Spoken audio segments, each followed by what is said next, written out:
O que é que vai acontecer a Cuba? Boa pergunta. Ninguém sabe. Ninguém sabe, não é? Ninguém sabe porque a Cuba tem tido... Quer dizer, a Cuba de Fidel, a Cuba dos Castro, mostrou em muitos momentos uma capacidade de resistência e reinvenção particularmente enfim, inesperada, quase, não é? Portanto, há um período que é muito crítico, é o período dos anos 90, portanto, entre o fim da União Soviética e, portanto, o fim do regime que sustentava Cuba, que pagava Cuba, e alguma reconstrução que foi possível depois com base num modelo económico ligeiramente diferente, e a seguir veio o grande balão de oxigênio, que foi a Venezuela. A Venezuela pagou em espécie e em El Contado, em contado, o regime cubano. Pagou em espécie porque fornecia petróleo, pagou em contado porque Cuba enviava guarda-costas e médicos, e treinos militares e serviços secretos e não sei quantas outras coisas. E o regime venezuelano, enquanto teve dinheiro, agora também nos últimos anos afundou-se, ia pagando, ia fazendo transferências, e isso substituiu de alguma forma a União Soviética, e pronto, foi permitindo a sobrevivência do regime. Ora bem, o que se passa agora é que sem Maduro, sem a Venezuela, Cuba está sem recursos, literalmente sem recursos financeiros e sem recursos energéticos. E neste caso, o caso da energia é particularmente sensível. Estamos a falar de um país que consegue, enfim, não é um país por todo petróleo, tem lá uns poçositos, umas reservasitas, permite-lhe, apesar de tudo, garantir o que eles dizem ser o que eles dizem, porque quando eles dizem do que precisam, nunca é bem muito rigoroso. Mas vá lá, permitem-lhe ainda cerca de 40% das necessidades mínimas, mas faltam os outros 60%, e os outros 60% não é apenas ter apagões todos os dias, e que duram mais do que o nosso apagão, que durou apenas umas horas. Lá são 12, 16, 20 horas, sistematicamente. É uma situação de enorme aflição. Portanto, isto não começou agora, portanto, não começou depois do Maduro cair. Isto já tem-se vindo a degradar e a agravar desde o Covid. Com o Covid, todas as economias, um pouco por todo o mundo, caíram, e todas, entretanto, recuperaram, e muitas delas recuperaram rapidamente. Cuba não. Cuba está mais ou menos onde ficou depois do trambolhão do Covid, o que significa que aquilo que era um país já muito pobre, na América Latina só o Haiti é mais pobre. E atenção, estávamos a falar do país que, quando Fidel chegou ao poder, era o mais rico, em termos de riqueza per capita. E depois... essas coisas vão sempre discussão, mas era o mais rico de longe. Desculpa interromper, não era só ser mais rico, era que tinha coisas que outros países não tinham. Por exemplo, em termos de eletrificação, espaços comerciais, eles tinham uma coisa extraordinária que nós podemos considerar antecessor dos atuais centros comerciais. Mesmo nos Estados Unidos, eles tinham coisas... portanto, claro, com enormes assimetrias sociais, mas tinham, por exemplo, mercados de abastecimento de alimentos. Portanto, havia ali eletrificação, havia ali uma economia pujante. Era um país, enfim, que tinha uma... que, aliás, toda aquela história é uma história muito cheia de altos e baixos, porque o ditador que foi afastado antes tinha sido um combatente pela democracia, portanto, tudo aquilo era... portanto, Fulgêncio Batista, mas independentemente disso, aquilo muito rapidamente tudo foi desfeito, literalmente, e foi inclusivamente desfeito por aquilo que se achava, ainda hoje muita gente anda com ele pespegado nas camisolas, quando foi não só o comandante de pelotões de fuzilamento, como responsável pelo Banco Central, e destruiu tudo, um senhor chamado Che Guevara. Mas independente, isso é passado. O que é importante aqui, e aquilo que nós devemos ter agora ligarmos mais, perceber melhor, é que até que ponto este período pode ser comparado ao período mais crítico para o regime, que foi o período dos anos 90. Em muitos aspectos, ele pode ser comparado porque, de repente, o regime fica sem pé, sem recursos, e começa a recorrer a tudo e mais alguma coisa. Repara, o atual líder, portanto, o Miguel Díaz-Canel, que é o primeiro líder que não é um Castro, portanto, Fidel esteve até quase que da tripeça, não é? Portanto, quando literalmente que da tripeça entregou ao irmão. Enfim, não morreu no cargo, mas foi quase. Entregou ao irmão, Raul Castro. Raul Castro ainda está vivo, tem quase 100 anos, mas ainda está vivo. E, aliás, apareceu há uns dias, quando eles receberam aquilo que antes negaram existir, que era os guarda-costas, digamos, os restos mortais dos guarda-costas de Maduro, portanto, foram 32 ou 33, nem sei, é um número à volta disso. Ele apareceu para os funerais. Aliás, tudo aquilo é estranho, não é? Porque aquilo já chegou, já tinham sido cremados, porque as urnas que chegam são umas coisinhas assim do tamanho de uma caixa de sapatos, não é? Portanto, não é normal isto quando há... Quer dizer, quando habitualmente nós vemos funerais de soldados que morrem no estrangeiro, seja onde for, a cremação não é feita no ponto de origem, não é? Mas, enfim, isso é um detalhe. Agora, nós temos uma situação em que, como eu disse, o Miguel Díaz-Canel teve que ir à televisão aqui há uns dias, dizer que isso estava muito difícil e que era preciso resistir, portanto, que ele dava a entender que talvez pudesse, mas talvez não pudesse, é sempre aquela conversa redonda de falar ou não falar com os Estados Unidos, mas fez um apelo, quer dizer, deu ordens e fez um apelo que tem algo, quer dizer, as ordens são inaplicáveis, o apelo é bizarro, o apelo à resistência, a reação, em algumas reportagens com fome a gente não resiste a nada, não é? E as pessoas neste momento têm fome, não é? Há subnutrição, há subnutrição aguda. E depois ele disse, agora nós temos que nos viver com o que temos e, portanto, cada província, cada bairro vive com o que tem. Mas como? Quer dizer, numa cidade como é que se vive com o que tem? Com o que se tem? Não há hortas, não há produção de alimentos, não é? Os vasos nos quintais não dão para produzir alimentos, não para produzir milho, ou batatas, ou arroz, ou trigo, ou o que quiseres, não é? Já nem falo de outras coisas. Portanto, aquilo já não há circulação digamos, de transportes públicos entre as principais cidades. Portanto, as pessoas ficam onde estão. Nas ilhas nem se sabe se vão ficar isoladas, porque entretanto também já não há combustível para os aviões. Os turistas estão a sair, até os russos só tiveram ordens para sair de lá. Portanto, os aviões estão a ir buscá-los lá, os nossos também. Nós temos aqui uma peça de um observador em que não há muitos turistas portugueses neste momento lá, mas os que existem estão a ser contactados para saber se podem sair através de voos que passam pela República Dominicana. Enfim, podem escolher outras opções, mas nunca será o voo direto como estava acordado com as agências de viagens. Portanto, e esta situação não é um detalhe. Porquê? Porque o turismo foi, de alguma forma, a válvula de escape que Fidel tirou da cartola para contornar o problema dos anos 90.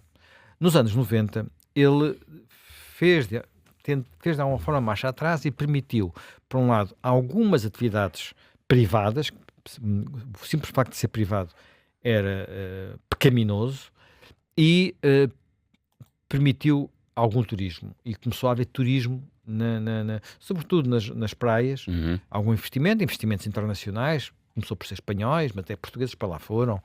E foram e estão. A Vila Galé tem lá investimentos. Portanto, são zonas que são muito são vedadas. Por exemplo, a famosa Varadero tem pista de aviação. Varadero é uma zona relativamente isolada, porque é uma língua costeira. Portanto, há várias coisas dessas em Cuba. E Varadero tem uma espécie de fronteira à entrada. Portanto, aquilo não é para os cubanos. Os cubanos só lá entram-se lá a trabalharem, não é? Portanto, aquilo tem uma espécie de fronteira à entrada. E o mesmo se passa noutros sítios onde há instalações turísticas. Não vais para lá livremente, não circulas livremente. Bem, eu estive em Cuba, tive 15 dias a passar férias em Cuba.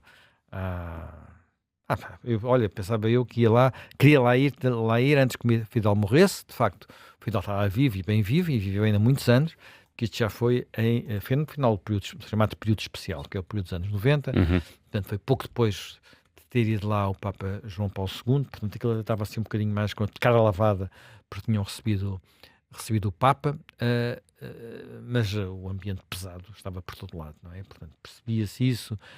Eu recordo-me uma vez ter ido para um sítio que era uma pequena estância, um pequeno sítio onde havia uns bungalows onde se podia ficar junto à praia, que ficava também com uma restinga, portanto, uma zona em que se tinha que ir de barco para chegar lá.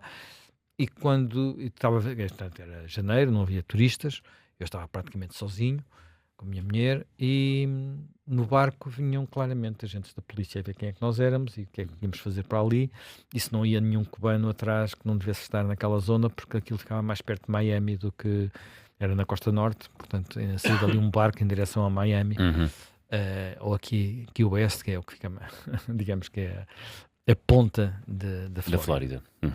Bem, esse turismo agora está a secar. Nos últimos anos, mesmo antes desta crise, ainda com Maduro no poder, já tinha havido queda. Portanto, o turismo explodiu em todo o mundo, mas em 2024, 2025 houve retração em Cuba. Uma retração que se explica em parte por menor procura, mas se explica em parte por retração dos próprios operadores, porque com ausência total de recursos, designadamente de divisas, não é? Portanto, moeda estrangeira, o regime cubano começou a dizer: dê-nos cá o dinheiro aos investidores.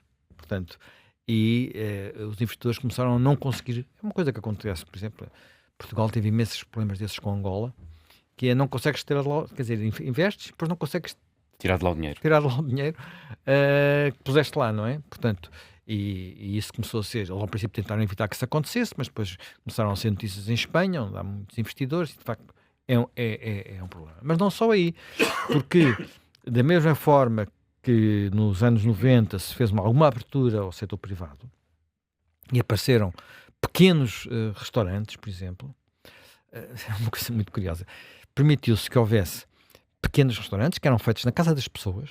Eu comi em muitos desses sítios. Era um sítio muito agradável, muito simpático, muito familiar, não é? Literalmente familiar, e eram todos pequeninos. E eram pequeninos porquê? Porque não se permitia que nesses restaurantes houvesse mais, já não me lembro se eram 12, se eram 16 lugares. E qual era o racional para não haver mais lugares nesses restaurantes? Não era nenhum racional que tivesse a ver com a capacidade da cozinha, com os fornecimentos, com o que tu quisesses. As pessoas não podiam acumular capital. Portanto, era burguês. Se comecem a ter algum dinheiro no bolso, isso era pecaminoso. Portanto, podiam safar-se, sobreviver, mas não podiam, entre aspas, enriquecer, porque também ninguém enriquece, passámos de 16 para 20 lugares num pequeno restaurante.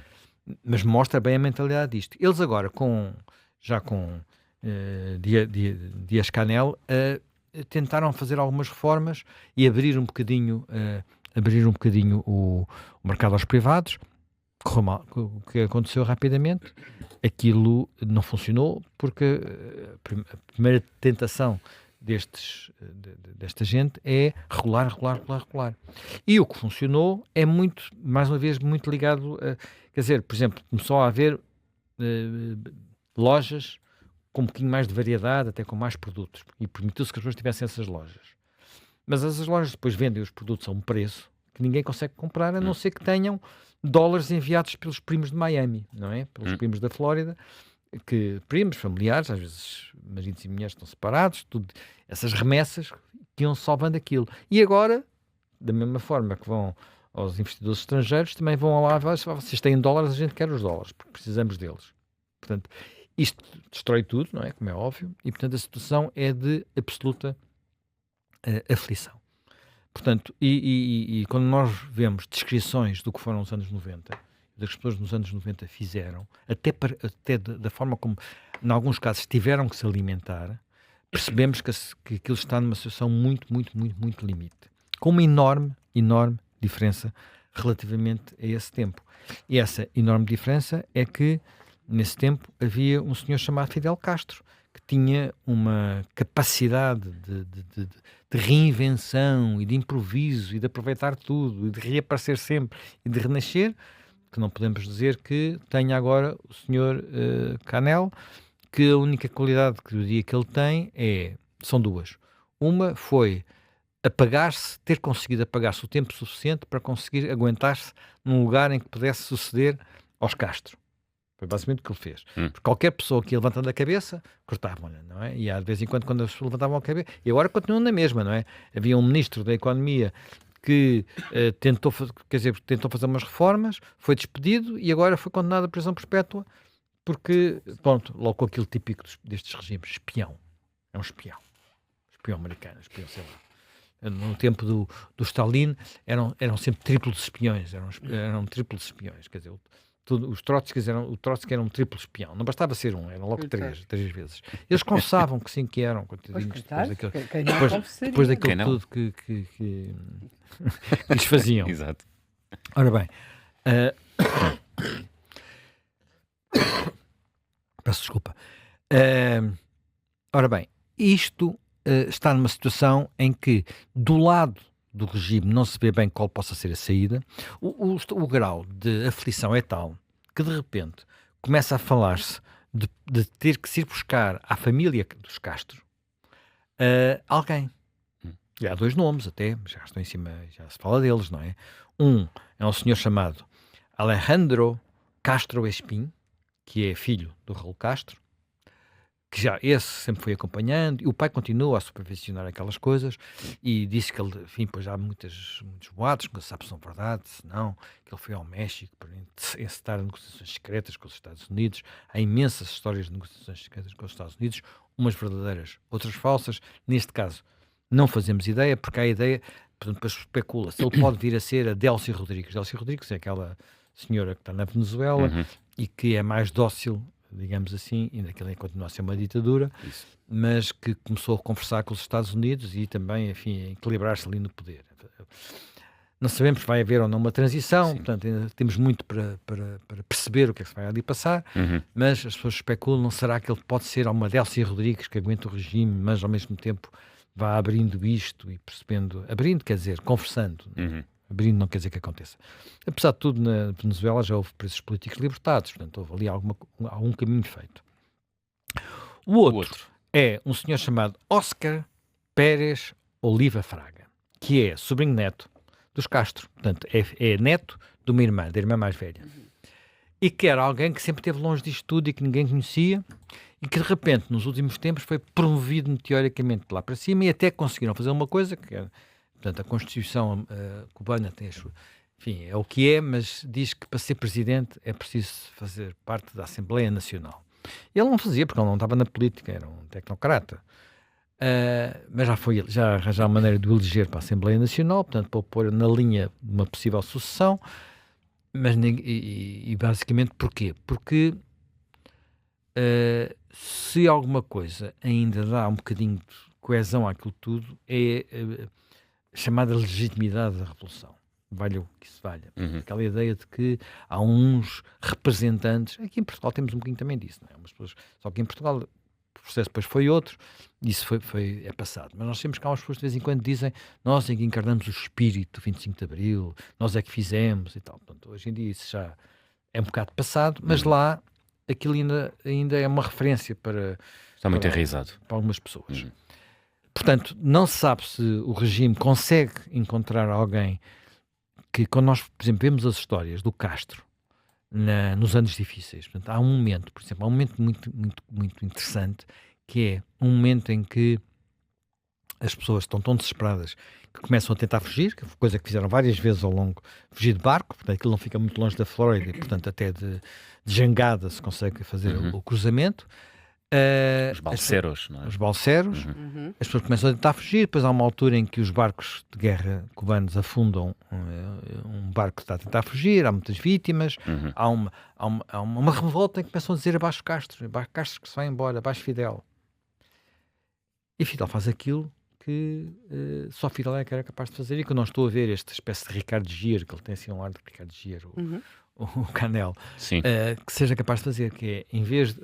mete-se num jipe e vai ter com as pessoas que estão a gritar abaixo de Fidel. Evidente, tudo isto depois bem encenado, não é? Portanto, leva às câmaras da televisão pública, portanto, bem controlado, mas há aqui um instinto e uma capacidade que não é qualquer um. Não é qualquer um. E desse ponto de vista, não creio, até pela forma como ele intervém nas televisões, que Canel tenha a mesma capacidade ou alguma coisa que se assemelhe a isso. Portanto, há aqui um problema desse lado. Mas também há um problema do outro lado, que é, ao fim de 67 anos, 67 anos, em que a repressão foi sempre brutal. A opção foi sempre, portanto, quando aquilo se tornava muito pesado, mandar as pessoas embora. Portanto, e quando é mandar as pessoas embora, não é apenas os opositores, ou as pessoas, os dissidentes, ou o que queres que sejam, mandar embora todos os cubanos, a ilha mingua, cada vez com menos gente, todos os cubanos que de uma forma ou outra se mostravam descontentes com o regime. Portanto, também há a questão de saber o que é que acontece à oposição. Portanto, a oposição aos dissidentes. Nós temos na Flórida, há muitos, o próprio atual secretário de Estado, Marco Rubio, é descendente de cubanos, mas são gerações atrás de gerações. Não, essas pessoas não voltam a Cuba assim e dizem isto é nosso e vamos governar isto. Não é bem assim que as coisas se passam. Não é... Nós às vezes, por exemplo, comparando com Portugal. Em Portugal, além de haver muita gente que sempre cá esteve, nunca se foi embora, havia estruturas, a repressão não se compara, não é? Não é uma repressão de extermínio, como era nos países de leste. E, portanto, havia quem estivesse, e não era preciso sequer estar toda junta, toda unida, haver uma frente unida para as coisas funcionarem. A gente sabe que a seguir ao nosso 25 de Abril, os partidos formaram, quer dizer, não foi o MDP que ficou a tomar conta disto, que era o único partido da oposição. Quer dizer, os partidos formaram, houve eleições, houve competição, aquilo teve tenso, até ao 25 de novembro teve muito tenso, mas depois tudo correu normalmente, porque havia quem fizesse isso, havia muita gente. Em Cuba não há. Como não havia na Rússia, por exemplo. Mas havia na Polónia, mas havia na República Checa. Torna mais difícil, torna mais difícil a transição, é isso? É uma possível transição. Claro, o tempo é completamente diferente. Tu teres estado, apesar de tudo, tinhas estado 40 anos nos países de leste, mas não tinhas destruído completamente a sociedade civil. Na Rússia não, na Rússia tinham sido 70 anos e que tinha dado cabo de tudo. Em Cuba são 70 anos também.